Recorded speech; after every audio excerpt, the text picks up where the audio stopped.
starting to come out of in the UAE. We have a public sector in the UK that is going through lots of change, cost-cutting with the new government. You have an interesting situation here in Pakistan with the political influences around how you're operating in HR. We have different markets, different maturities of market. Think about China, Brazil, India. Think about the size of the organization that you're working in. You know, that all impacts on what we can do and what we need to demonstrate as HR professionals. And we have this transactional change, this change from the transactional HR, the tea and tissues, as sometimes I call it, to this transformational, strategic thinking, forward-thinking type of HR that some of us are going through.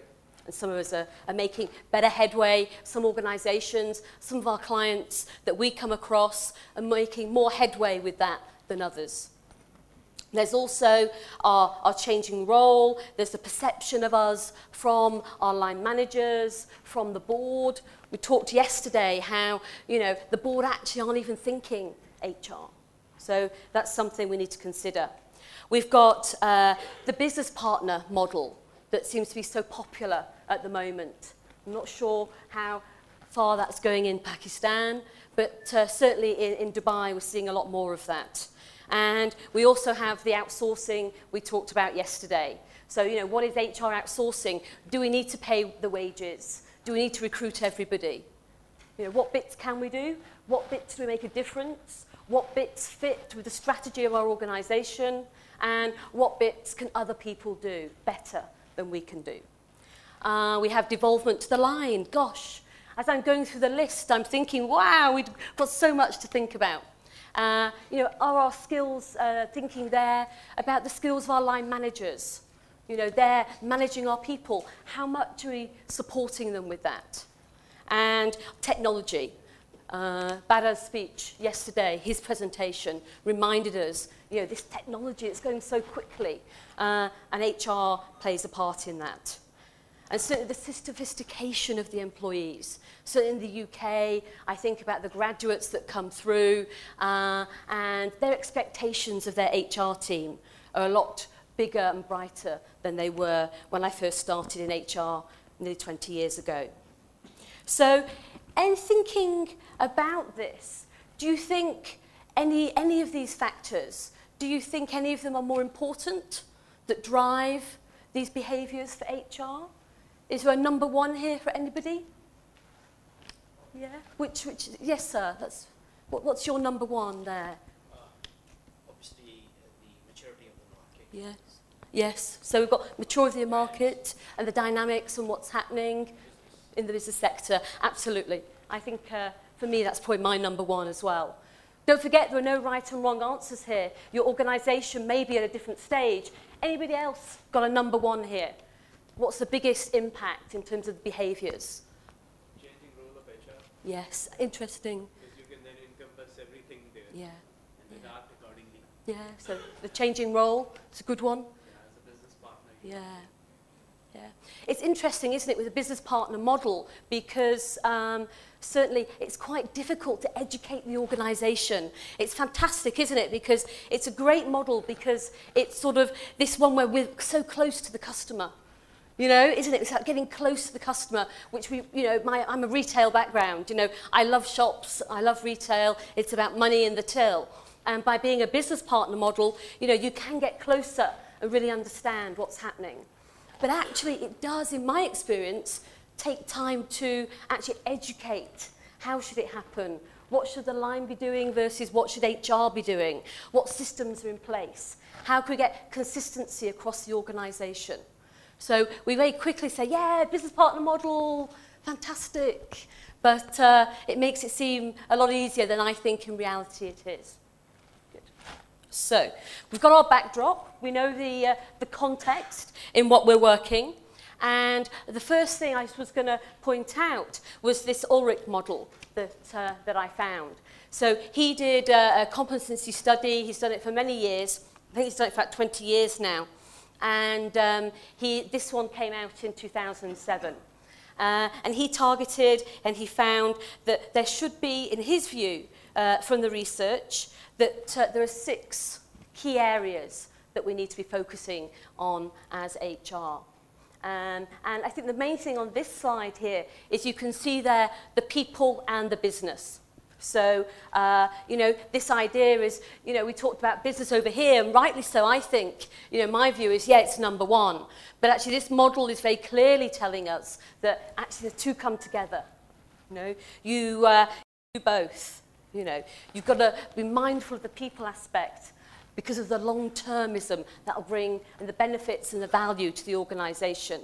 But you also have to be mindful of the business, you know, and make sure you're there meeting the business needs. Let's look at those in a little bit more detail. And as you go through, I'd like you just to pick out maybe 1 or 2 that resonate with you and which you think are important. So let's go into those and find out more what they're about. So the first one we have is we have our credible activist. This is somebody who's credible, they're respected, they're admired, they're listened to, but they also are there to offer a point of view. They're there to advise, they're there to challenge. Actually, I forgot one key word here. I was trying to fit this on the slide, and that is, you know, challenge. That's what we need to be doing in our organisations. There's some people call this HR with an attitude, which I quite like. We then have something we talked a lot about yesterday, and Vince gave us his thoughts on leading change. And we have this idea of us as a culture and change steward. So we're appreciating the culture of the organisation, the change that needs to happen, and we're shaping that for the organisation, becoming the custodians of that, if you like, the experts. We've got our technical stuff, the good old talent manager and organisational design. And that's quite tough, mastering the theory, the research and the practice. Because I think as you do these things as HR functions, you have to keep repeating them to get better and better at them.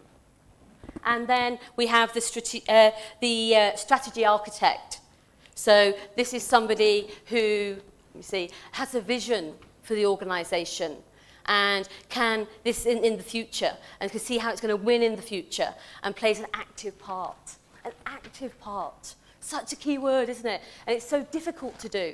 You know, an active part, sitting around the table, looking at the strategy and delivering on that. So 2 key words for me, being active and also delivering on that vision. So everything you do goes there. And this operational executor. So this is our basics, isn't it? This is our fundamental stuff. And this is a lot of what I see in the UAE. You know, people are at that transitional level. They're, you know, putting systems in place to actually get the basics right. And I think actually, you know, this is where our credibility comes from. You know, it's going to be difficult, isn't it, to be a credible activist if we can't actually, you know, pay people on time, for example. So, you know, don't underestimate the importance of all of these. And then we have the business ally. This is somebody and a department that contributes to the success of the business by knowing the social context of setting in which their business operates. So this idea of knowing what the value chain is. How does your business make money? You know, what's that about? How do you work with the other functions? How do you work with those other functions to work together towards that strategy that you've helped create? So something to think about. Any thoughts on that, anybody? If you're going to pick a top one that's most important? Maybe it's probably about where do you think you're spending a lot of your efforts now, and where would you like to be spending your efforts, perhaps? You know, yes, sir. Did you think there was a number 1? Did you? Yes, yes. Obviously, I thought you put your hand. and talent manager. Ah, interesting. Yes. If we are not partnering with the business, obviously, we can't do Yeah. managing these and retaining people. Yes. Yeah, good. And maybe that reflects what the CEO said yesterday. Get me the right people. Yeah, we get them in the organisation, and then let's make sure that that capability is then brought into the organisation and used in the right way. Okay. Any others? Anyone else want to share any thoughts? It depends what hat you are actually required to wear at what time.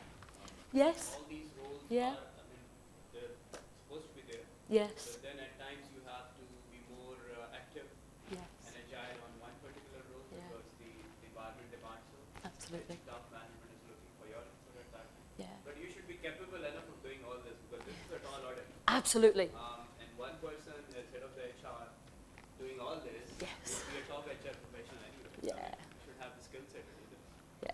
Yeah, I think I think you're right around being a tall order. I think the business will drive the emphasis on those different areas and those different roles at different times, which I think you're absolutely right. And I think it's maybe something we should all aspire to, absolutely.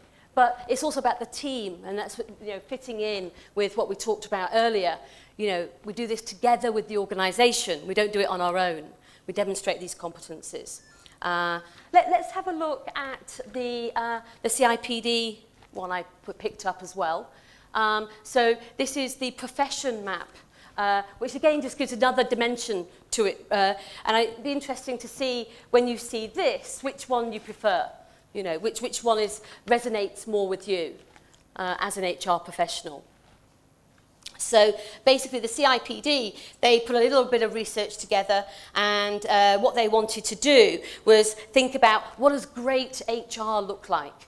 Okay, what does HR need to do to deliver sustained organisational performance? Okay, and this is what they came up with. So no surprises, in the centre you have the technical stuff. So I don't want to concentrate on that necessarily. But on the outside you have the behaviours that they've identified as being, driving HR that can then drive the organisational performance. What are these brands? Band 1, 2? Fantastic. From director, band 4, down to your junior HR person. So what they say for each of these within the profession, whether it be behaviours or technical skills, is that you have to have different levels and you move through those levels. So, which makes sense. Goes back to Adol's point around, not everyone can do everything. We've all got a role to play, haven't we, within the HR function. So looking at the behaviours, so focusing on those, we've got curious. So I want you to listen to the words and then just think which one you think is your top one here. So someone who's curious, somebody who's a decisive thinker, who's a skilled influencer, who's driven to deliver. Wow. Are you driven to deliver? Fantastic. Are you collaborative? And that goes back to the business ally that we saw in Ulrich's model. And are you personally credible? Do you have the courage to challenge? And are you a role model? So some 8 behaviours that we all want to focus on. Any ones? We can see some similarities with the Ulrich model. No surprises there around credibility, collaboration, and then some of the skills to bring Ulrich stuff alive. Any one, number one, people want to pick out? Any number one there? Any thoughts? Is it easy to be curious? How often, every day, do you get the chance to be curious, to be innovative, to be creative? Yeah. When do you get a chance when was the last time you made a decisive decision? So I think it's always quite nice as well to relate it to your own roles and the opportunities that you have within HR, within what you're practicing, whether it be transformational or transactional. Okay. So that's the backdrop. I think what we'll look at now is we'll think about my own experiences, just to sort of bring those together, and then I want to understand what you think, because I think that's what's important here as HR professionals together. So, interesting, I've not done this in any order, but I'm a great believer in the whole business driving what we do.